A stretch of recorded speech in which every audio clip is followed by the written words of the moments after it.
Hey guys, welcome to episode 15 of the GridCast. I am your host, Danny Cox, and with me is my co-host. He's a box owner and a grid enthusiast, and he's the spicy to my McHaggis. His name is Conan Bruce. Conan. That's right. We did announce the hooligans this past week. So if you guys didn't figure out a little hint last episode, we kind of just said, if we're going to be part of Grid, then we're going to be all in. Damn right. And our gym, bought a minor league team out in the Mid-Atlantic Grid League. So that's going to be exciting. They're named the Hooligans, so find them on Facebook and like the page for all the updates. Nova Hooligans.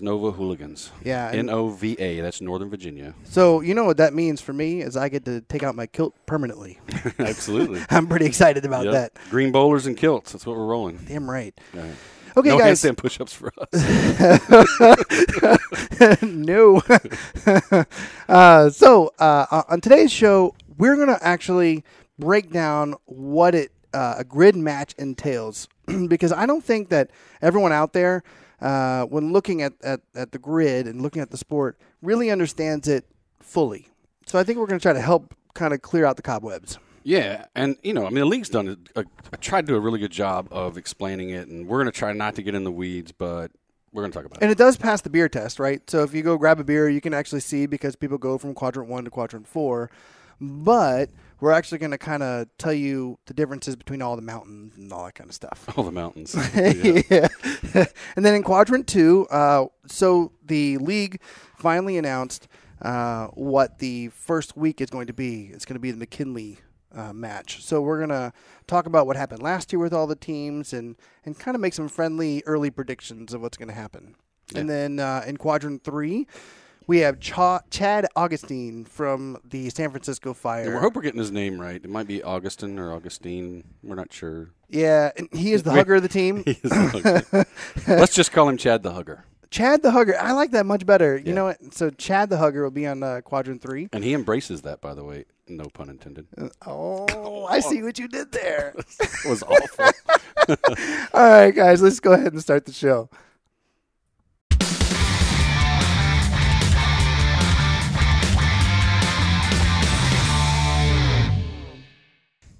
Hey, welcome into Quadrant 1. So this is going to be the inaugural GridCast University. What? First time we've so we're just going to break down the grid matches for you. Right. So you've seen all the different mountain names. You got McKinley and Everest and Pikes Peak and all that stuff that you see. My advice is to ignore that. Right. Yeah. And for every match, it consists of 11 different races. These you'll particularly want to memorize because they're not going to change. Right. Every race 1 is always partner forward. Every race 2 is a mirror. Every race 3 and 4 is a women's echo. Then 5 and 6 men's echo. 7 is the ladder. 8 is always Jack and Jill. 9 is the women's triad, ladies first. So remember that too. 9 is women's triad. 10 is the men's triad. And then 11 is the sprint relay. Every time for every match. Which one's your favorite? It's got to be race 11, the sprint relay. If it's a close match, there's nothing like seeing the final thing, and all the different athletes get to do their own specialists in there and specialty. It's pretty fun to watch. I like the ladder. Oh, I like to see them throw away the... Throwing in big weights around. Yeah. Yeah, no, that's really fun. And so let's talk about what those races actually mean. So partner forward, if you look at the grid and you watch that race where there's a male and a female out there, and one of them's standing on those little hash marks that's on the side, and the other person's doing work, they're playing partner forward. One of them has to be in the hash mark for the reps to count for the other athlete. Right, which gets complicated when you're trying to do the substitutions. So that's the kind of fun part of that race. And then the race 2 is the mirrors. So you have 3 men and 3 women. They can't let the barbell touch the ground. So that's one where they're carrying them from different quadrant to quadrant, right? And they're repping out. So usually it's like 40 reps, so it's 10 per, or it's going to be 80 or something where it's and easy. They're looking at each other, facing each other. And basically, if you're doing something, let's just say like a thruster or something, you're moving together. They can't get more than 1 rep apart, which honestly, having judged a lot of these kind of things, functional fitness stuff, that's tough for the judges. Really hard. The refs have a hard time like keeping that straight. But I think this year, as we're going to see with all these races, I think this year folks are going to get more comfortable, and it's not going to be that big a deal. They're just going to have practiced so much moving together that it won't even be an issue. But that is the ultimate team race, Yeah. I think, because there's a lot of communication that needs to be going on the whole You got time. to be talking. Yeah, and so just to further explain the differences between the different mountains and the different matches. So that mirror race, it can be a thruster for all the quadrants. It can be power clean for all the quadrants. It can be the different barbell movements, but it will always be a mirror. Right. So then races 3 and 4 is the women's echo. And so that's where you have the women, they go down and sprint across the grid as fast as they can, and then they take a 30-second break, and then they go do the same thing all over again. And we say sprint across, we mean sprint through whatever movements they have. Right. Yeah, and those movements will differ between the different mountain ranges, again, the different types of matches. But so that's the echo. So I'm going to give everybody a little secret. During the women's echo and the men's echo, so you're watching the same race 4 times, this is when I take my potty break during the the match. I know the league's going to hate that, but it's the truth because I'm only going to miss a little bit. So I just run off, grab a beer, deposit my last beer, and then come right back to my seat. Well, you know what's great though, and that's perfectly fine because they developed this sport so that to pass the beer test. They actually say to pass the beer test. Yeah. So when you come back, you can go, oh, hey, my team's on quadrant 3 and the other people are in quadrant 2. So I didn't lose winning. track. I know who's winning. Yeah, exactly. No, exactly. So then it's usually a break for a little while, and then we come on to the ladder. The ladder is usually the fans' favorite. That's the crazy one where they're going to put up some sick amount of weights, and all 8 people come racing through the grid, and it's the total score. So the the team's total score wins 2 points, and then the women, whoever got the total amount for the women, the higher, then they get the extra points. Sorry, two takeaways there. Two takeaways is that this is another reason why so many teams do focus on getting some strong ladies because you can really get that extra point in the ladder. Also, this is when you want to, yes, you want to watch the athletes moving, but you got to keep an eye on that scoreboard during the ladder because that's the only way you're really going to be able to tell who's winning because it's not a race from start to finish. It's a race to gather points, a weight. So you need to be tracking that. So watch the scoreboard. Unless you're a math magician, if I can steal your term.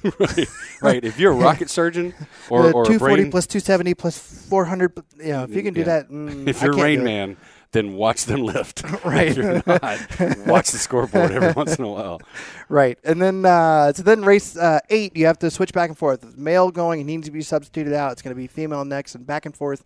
And it's going to be increasingly hard body weight movements as you progress through the grid. And that's going to be pretty difficult as well because the substitutions are going to be rough in that one, just like it was back in partner 4. Yeah, and it's very strategic because if we can go back to McKinley, last season, so you had the kettlebell movement and the pistol movement, which was both. You had double kettlebells. They got increasingly heavier. Partner forward, yeah. Oh, was it in partner forward? That was partner forward. Okay, yep. but same kind of theory though is it's getting harder as you go along, and you got to pick the right people. You got to substitute while they're fresh.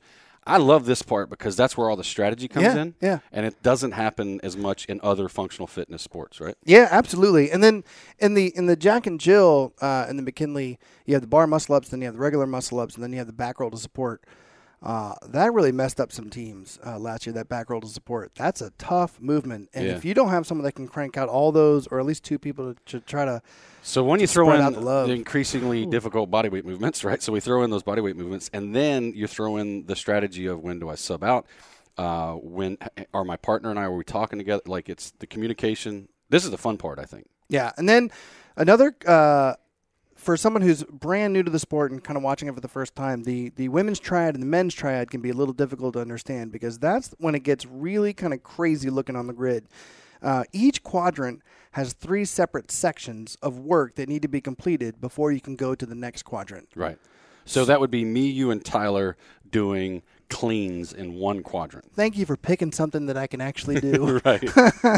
If me, you, and Tyler were doing muscle-ups, we would watch Tyler work. Yeah, and he'll be able to do one at a time. I love you, Tyler. He can string them together a little bit. Come on.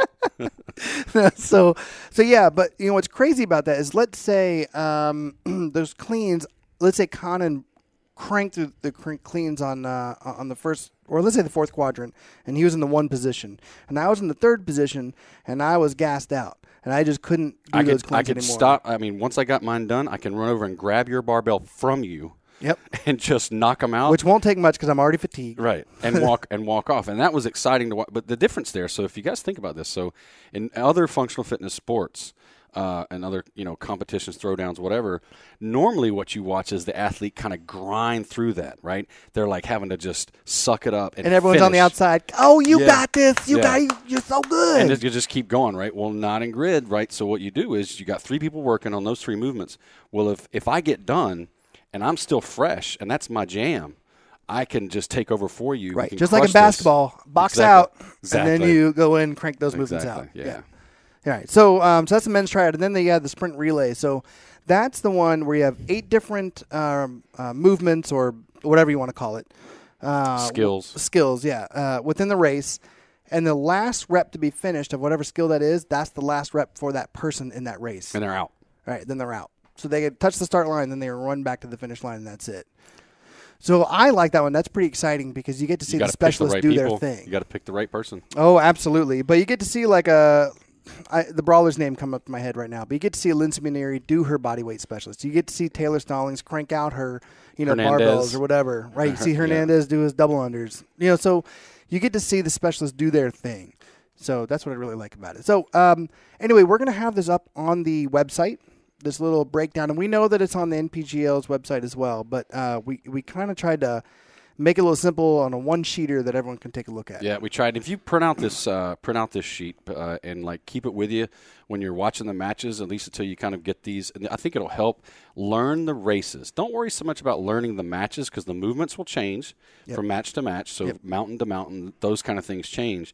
But the races are going to stay the same. And as you get more comfortable with what the races are, then you can kind of relax and enjoy the movements, I think. Absolutely. So what are we going to do in Quadrant 2? So in Quadrant 2, we're going to talk about McKinley specifically and what happened last year and what we think is going to happen this year. So without further ado, Quadrant 2.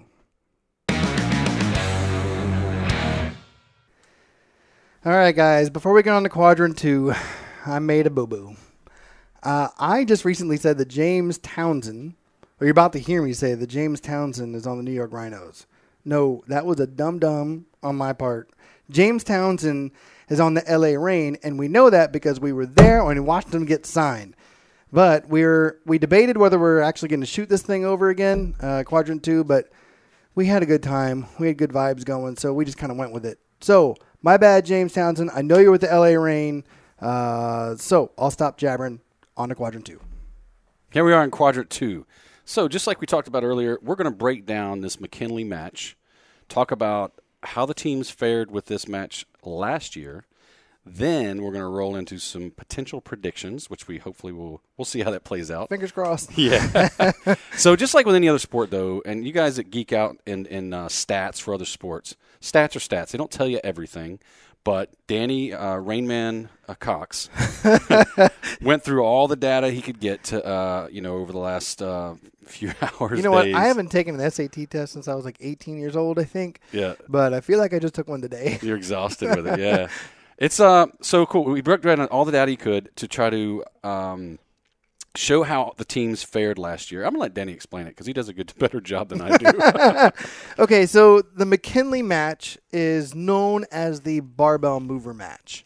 So this favors the teams with a good barbell specialist. Let me point something out for those that are listening and not watching. If you're on iTunes, you're listening to this. So we have a graphic that we're showing on the video version. Yeah, and we're going to put that on the show notes. So go to our website. You can look and see what, but you don't need to see it to understand what's going on. We're just kind of using it as notes.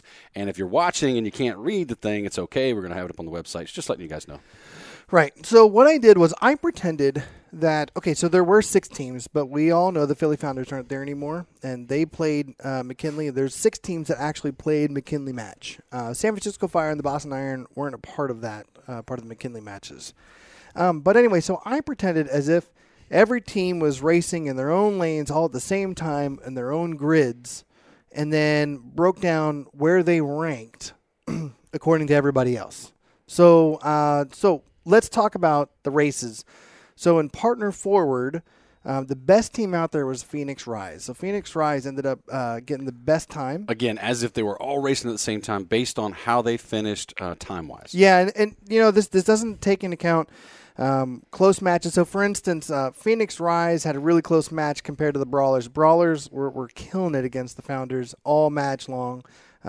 So they may not have given the full oomph at the end, which I think they actually did. But, right. when but data things being are tight, data, stats being stats, right, this is the way it plays out. Yeah, this is the way it plays out. So Phoenix Rise was first in the partner forward match, followed by the DC Brawlers, and then LA Reign, Miami Surge, and the New York Rhinos.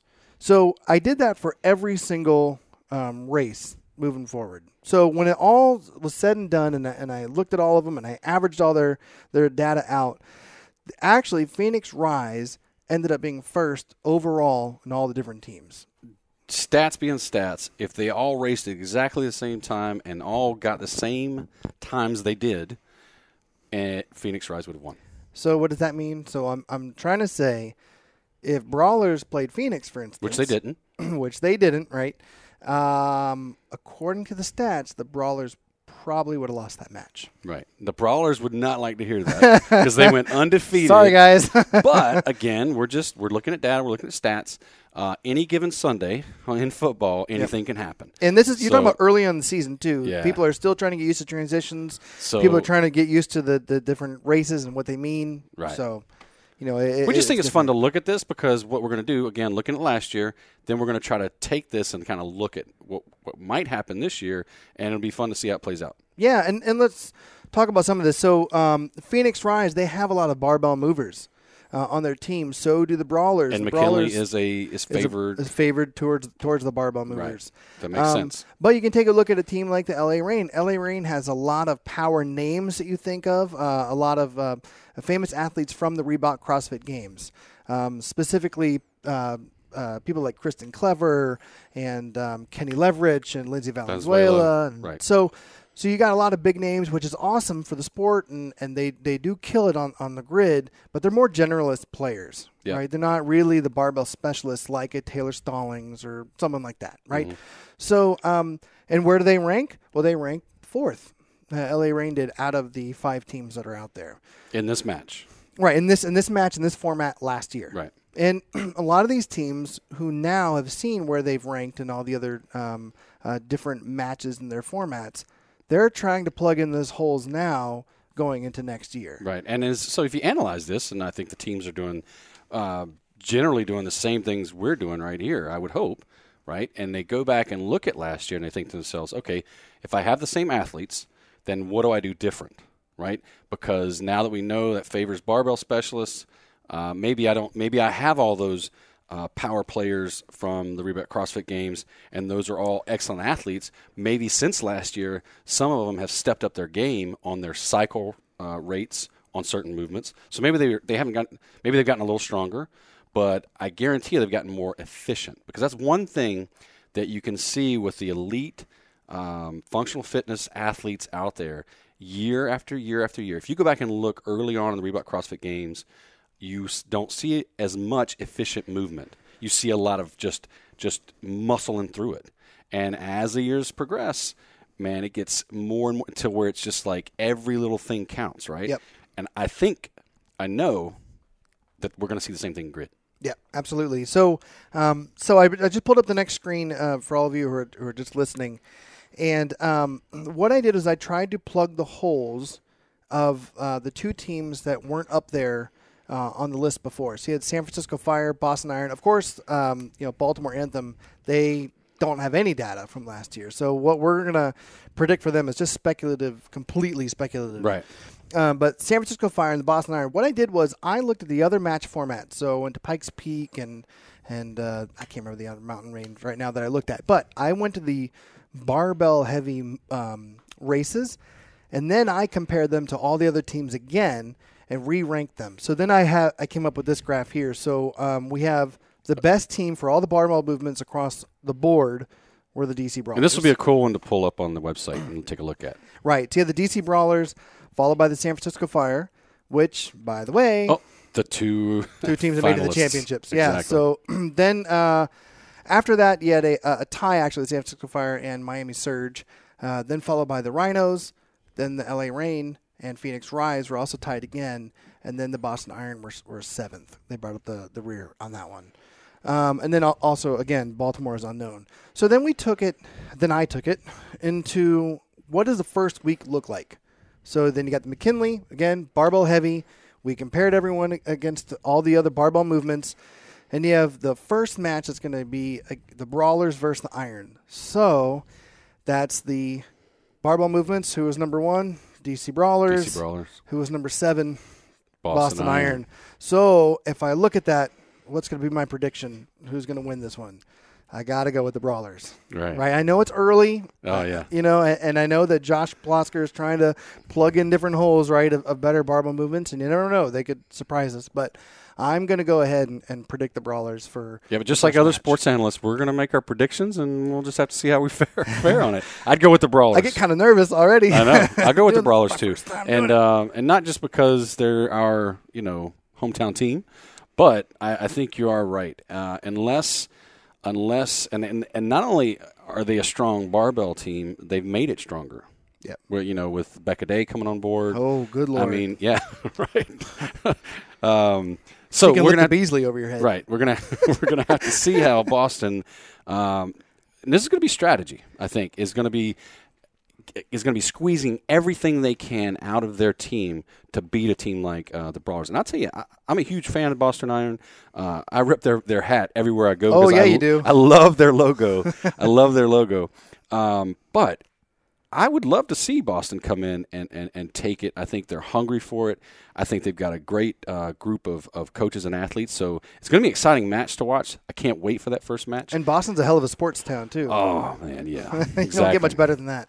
But if you were just going stats and data, I'd go for the Brawlers. Yeah, and then so match number 2 is LA Reign versus the Miami Surge. So let's take a look again. So Miami Surge was ranked number 2, and the LA Reign was ranked 5th. So I have to go with the Miami Surge actually winning this match. And both teams weren't awesome at the barbell movements. Actually, when you looked at the actual McKinley matches, not when you put everything else into effect, right? McKinley specific weren't so hot, but that's okay.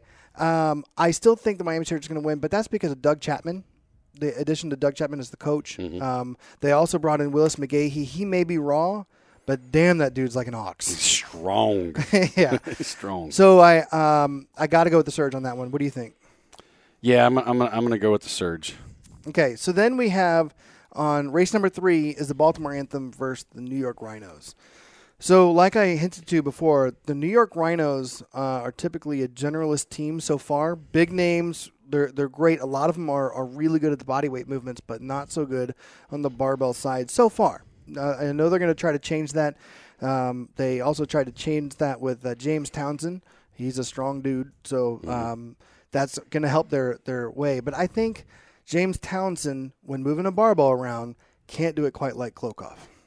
And that that I think is going to be the difference between the Baltimore Anthem and the New York Rhinos. It's really putting myself out on a limb there because we haven't seen anything from Baltimore yet. But I'm going to predict Baltimore Anthem pulling out the victory. And here's where we're going to differ because I'm going all Rhinos all day. Because they got the experience. I just think that you've got a team like the Rhinos who they've got a lot of star players. They got a lot of people that they got a team that was there last year. They're gonna have learned from it. The coaches are going to be they got the strategy figured out. I think Baltimore's going to be hungry, but I think they're going to be nervous. Mm-hmm. It's just going to be a big weekend. A lot's going to be going on, and most of these folks that have done this before are going to have all the jitters out. And I just think Baltimore's going to have to be on point to beat the Rhinos. You may be right. Sarah Beth Phillips is kicking ass in the CrossFit Games, Reebok CrossFit Games this year, at least in the Open. Right. And so I can really see her. She's really stepped up her game. You can't change it now. You went with Anthem. Oh, I did go with Anthem. Now, the season hasn't started yet, so I can definitely change this up. As we get closer. Right, as we get closer, we're definitely going to take a look at this again and try to see what makes sense. Yeah, and by the way, when we're in San Jose for these matches, we're going to recap this and go back absolutely. and see. And see how dumb we looked. We were way off. Or we nailed it. Yeah. Right. So who we got left? So the last match is San Francisco Fire versus the Phoenix Rise. So this is a bold prediction for me because San Francisco made it to the championships last year, but I'm predicting Phoenix to actually pull this one out. Yeah, I'm on the fence. I'm on the fence with this one because I think Phoenix is probably. I know they've got some great strategists in Phoenix. I know there's a lot of great coaches and the whole team. OPEX is all involved. But I think the Fire have got a fire in their belly for this one. So it's going to be a tough match. It's going to be very tough. Yeah. You know, what's really difficult about it, too, is San Francisco Fire didn't play the McKinley match. Right. But the Phoenix Rise did, and they were first overall. Mm-hmm. So that's why I went with Phoenix, but you didn't see the San Francisco Fire do it, and they kick ass when it comes to barbell movements in other arenas. Yeah, I just based on the stats that we have, I'm going to have to go with the Rise. And I think this is going to be the match to watch for the weekend. Yeah, and what order all of them, of course, do we remember? Yeah, this is the order. Is that the order? Yeah, so Brawlers versus Iron and Rain versus Surge is on the first day. Saturday. Saturday, Anthem versus Rhinos and Fire versus Rise is on the Sunday. Yeah, so you guys have got to catch this when it plays because it's going to be a blast. Yeah, I can't wait. Yeah, get your tickets now. So feel free to get this stuff off of our website. We're going to have it up there when we post the episode. These slides that we have. Also, feel free to tell us why we're wrong. Absolutely. Or right. Go look at the data yourself. I'm looking into an internet battle. I'm cool with that. Let's do it. I'm ready. You can't prove Rain Man wrong. Rain Man don't care.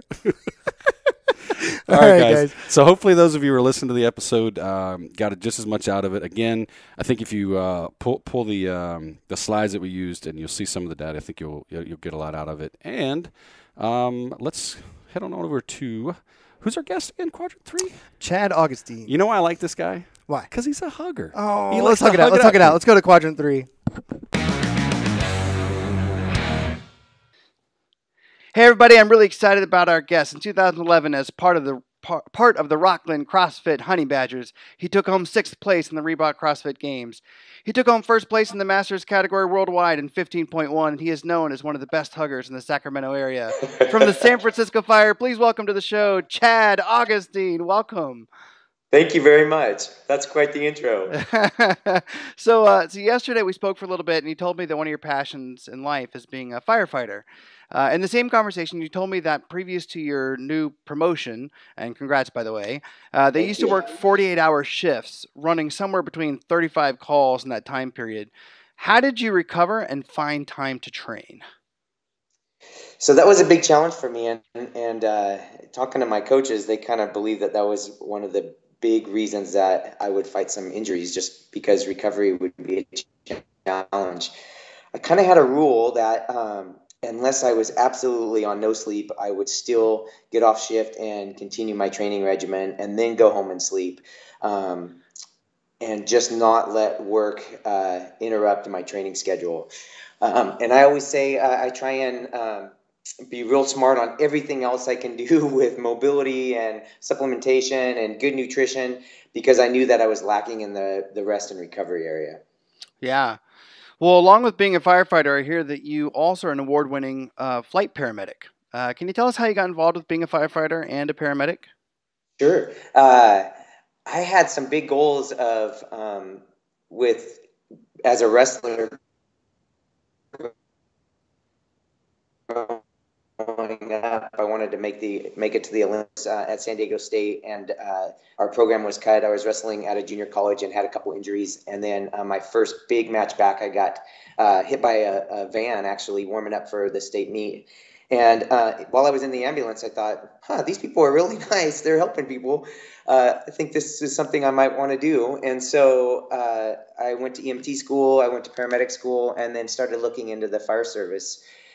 And so I was working as a paramedic, and then on the Central Coast, beautiful area, Pismo Beach, and then got my first flight paramedic job working in the Central Valley in Bakersfield. And I worked there part-time for about a year, and then I got hired with the fire department in Sacramento, which I love. It's probably, in my opinion, the best job in the world, but I also knew that I still wanted to fly. So a couple of years after getting hired with the fire department, I was able to get a part-time job working as a flight paramedic, and we cover the whole Central Valley, and it's just wonderful. So now I say I got the 2 best jobs in the world, and then when you add in the grid, I say I got the 3 best jobs in the world. Dude, I kind of want your life. That sounds awesome. I love it. So you're the first 40-plus athlete on our show, and nobody's talked about the fact that in any sport, doesn't matter what sport it is, that sport tends to take a toll on a person's body, especially competing at the high level that you're at. And the movements in grid also can be kind of taxing from time to time. So how do you take care of yourself in order to prevent the injuries? So until this week when my schedule changed, since I couldn't maximize my sleep, I tried to really maximize my everything else. Anything else that I could hedge my bets on, from getting physical therapy a couple times a week and massages and yoga and good nutrition and supplementation, I tried to really maximize that to offset the lack of sleep that I would get throughout my shifts and being on shift work. Yeah, it's got to be pretty difficult. So if you were competing in the 2011 Reebok CrossFit Games, that means you got into CrossFit as a fitness methodology pretty early on. So how did you find functional fitness and keep your drive in functional fitness for over 4 years later? So really, my wife and our fitness coach from the fire department got me into CrossFit and functional fitness. I was doing some bodybuilding and powerlifting, and instantly I was hooked. I just thought, this is fantastic. We get to do different things every day, and there's so many weaknesses that I have. And next thing you know, I was taking lessons in gymnastics and Olympic lifting and swimming and all, everything you could think of. And it just applied so well to my job in the fire service, where we do very high intensity things for short periods of time, and I really believed it helped keep me fit and able to do my job, and maybe even do my job a little bit better than the next guy who wasn't quite as fit. And so it really had a personal connection for me in that. Gotcha. So did that give you a lot of drive then, knowing that you'd be better at your job? It gave you a lot of drive to push that much harder during your workouts? Yeah, it absolutely did. Because some of the times, not everything we go on is life and death, but I really believe that there's been instances in my career where I've been able to find an unconscious victim in a house fire, partially because of my fitness level, and so those little things stick with you and make you want to work that much harder. Plus, I have big goals of just wanting to be better myself in every level of my life every day. So those are the things that drive you. Yeah, so we heard now about how you found CrossFit as a fitness methodology. How did you find the sport grid, and what made you want to compete in grid? Actually, grid found me, and I'm just absolutely humbled. So when I was competing with Rockin CrossFit, Diablo CrossFit was our friends and also arch nemesis. 3 years in a row, they were always with us competing at the regional level and at the games. And their ownership group also happens to be the ownership group of the grid. And we really got to be friends with them through Diablo CrossFit and Rockland, and we would train together. And so I had developed a personal relationship with the ownership there. And so when they called me, I was so humbled and excited and to be part of grid, and especially in my backyard. Many athletes had to move across the country. Yeah. San Francisco is very local for me, so I feel like I'm competing locally, which is really exciting. That's awesome. Yeah, I know that other teams, athletes are spread all over the place. That's pretty badass that it's right in your backyard. So speaking of grid, you competed against the DC Brawlers in the championships last season. So why do you think, in your own words, is the reason why the San Francisco Fire and the DC Brawlers were so successful in the inaugural season? First, I have to say DC Brawlers are an absolute class act. They came and trained with us at our facility for a couple weeks, and we really got to know them. But being a first-year league, a first-year professional team, you really are kind of behind the power curve. People are learning a new methodology, a new training environment and elements, and us being successful and DC being successful, I really believe was all about the ownerships of the team and how they treated us. I really believe that DC was very similar to San Francisco, and our ownership group treated us like we were family. They went above and beyond to make sure that we had the ultimate experience, from spa days and daily physical therapy. And, wait a minute, spa days? Is that what I heard? Yeah. Can you explain that a little bit? We did, and really, that was one of the many brilliant things that the ownership of the San Francisco Fire did.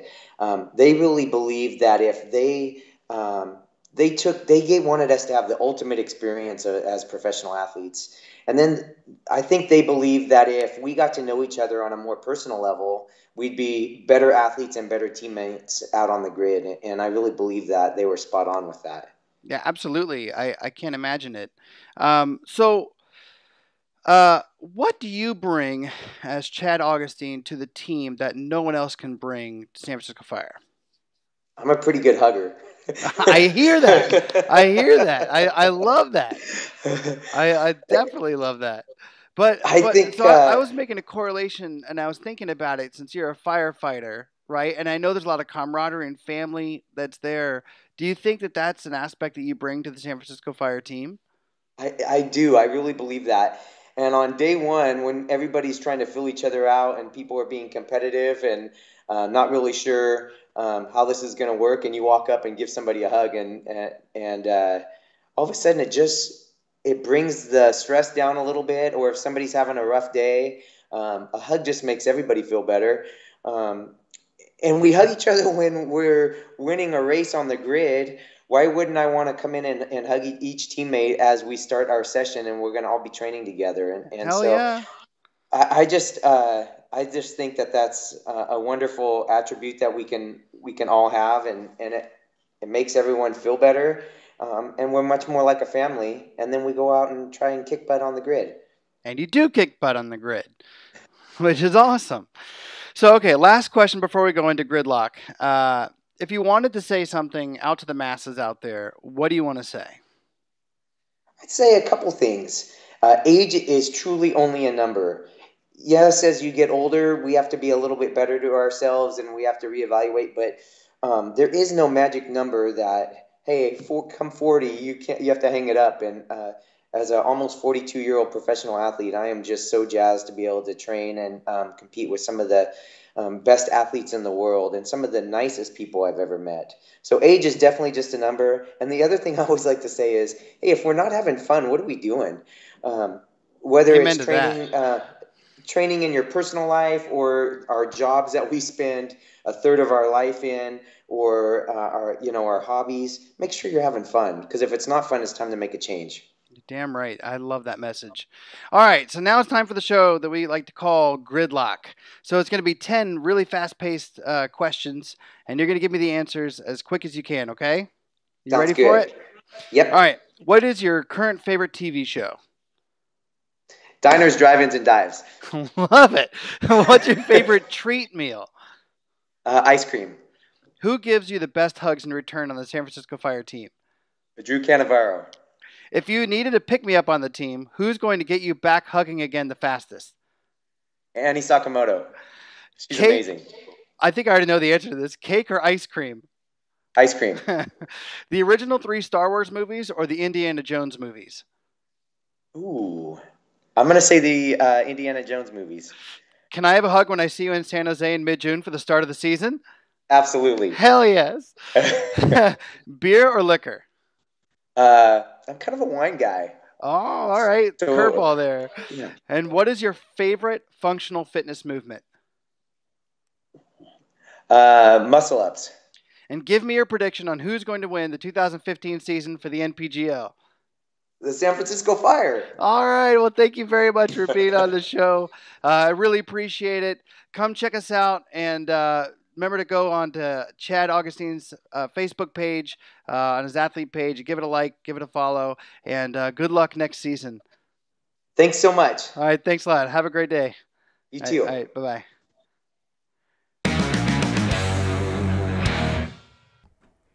Hey, thanks, Chad the Hugger from the San Francisco Fire, for giving us that awesome interview in Quadrant 3. Gotta love huggers. Yeah, so if you look at all the shirts that are around our studio, you'll see that we are missing one. Sorry, New York Rhinos. We will get to it ASAP. Yeah, we don't have a T-shirt yet. So as soon as we get one, we will have you on the board. Yeah, and so Conan has an awesome announcement to make. Oh, yeah. So if you guys been to our website recently, we just put – if you haven't been to our website, go to our website.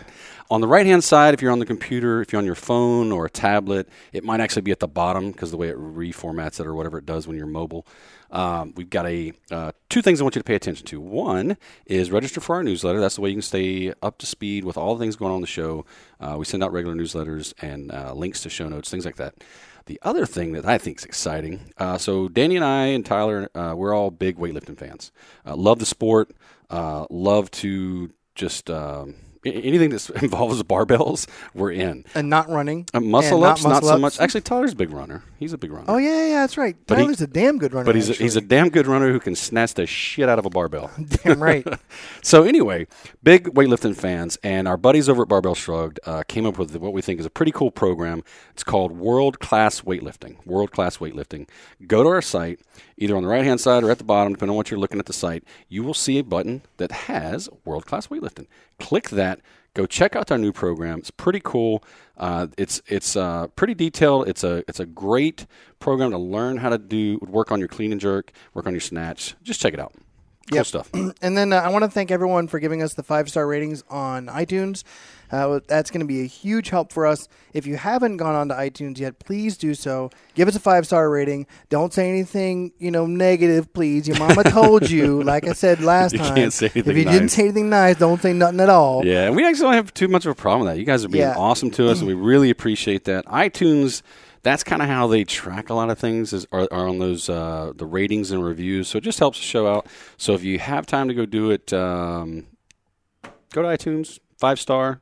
Tell us how great we are. Yeah, and also please continue sharing the shows on Facebook. It's interesting when you have all the followers that we do. When you put something out, it doesn't necessarily reach all of them. So the more you share, the more we can get the word out and let people know, hey, if you are already fans of us, please, now you can see that the show is actually up there. Yeah, Facebook is like some crazy stuff, man. You can put something out and it doesn't show up in anyone's news feed.